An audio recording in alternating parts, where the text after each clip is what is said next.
Happy Dia de los Muertos. Yeah, I've done this for the last few years. Oh, like 5, I think, or something like that. But this year, I wanted to do something a little bit different. I had a couple ideas, but for this one, I decided to do this one, which is what's the best representations of death in media. Now, I'm talking about actual depictions of the Grim Reaper. So something like the Ghost of Christmas Future, which is a Grim Reaper-esque figure, but it's not really death itself. It's not the Grim Reaper. Just like the Dementors in the Harry Potter books, they have Grim Reaper-esque look, but they're not a Grim Reaper. So, with that in mind, let's talk about my top 10 representations of death in not cinema, even in pop culture. Let's start with number 10, which is Mr. Black from the Twilight Zone. The original Twilight Zone series had Robert Redford, I believe, as Mr. Black. This old lady was scared to go out. She was wanted to experience the world because she's afraid of Mr. Black. She's afraid of death, and to make death actually kind of softer in this sense was actually a neat idea, and it was done very well, and I did like it. I thought it was something that really is, a good representation of, hey, you thought this was going to be something so horrible, but it happened before you even knew it. Yeah, it's a good one, and I liked it. As far as Twilight Zone Grim Reapers, though, I kind of like number 9, Jason Alexander from the 2000s iteration of the Twilight Zone. His was more like a neurotic and also kind of a I'm so done with this job kind of a Grim Reaper. He was pretty cool, and his introduction is kind of morbid, and a lot more morbid than Robert Redford's, and it was done very well with what it means to be the Grim Reaper. And I thought it was a good idea to show, like, yeah, I've done all this, I've done that. Oh, this was so bad. I remember the first person I killed. I remember the first person who died here. It was done well. The ending is really nice as well. And it's basically like death takes a holiday, and what's the ramifications of something like that? What if he wanted to just quit his job? What would happen then? This is a good one. Number 8. So number 8. I don't know why I did it that way. Yeah, 8 would be probably Bill and Ted Bogus Journey.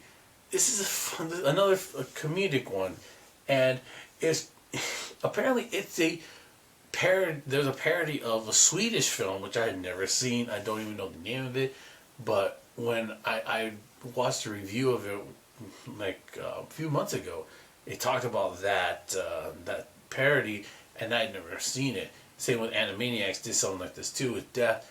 But what's funny about it is that in the Swedish film, like the guy, in order to not die, to come back to life, he plays chess against the guy. Well, Bill and Ted are like, dude, kind of a character. So what do?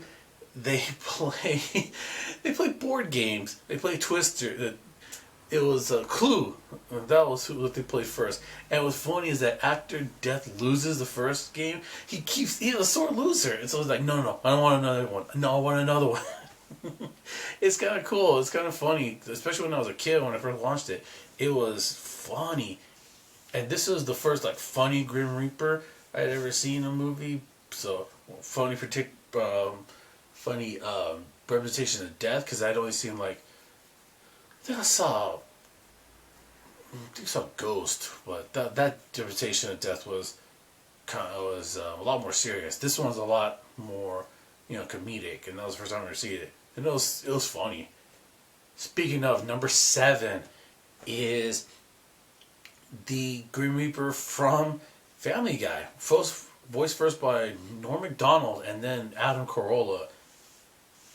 It was pretty cool to see Family Guy do this kind of character, and man, Seth MacFarlane did also kind of neurotic and oh man, he wants to date a girl, and so he willing to allow Peter to not die in order to help him and hook up with this woman, which is kind of weird to think that Death is trying to hook up with the woman.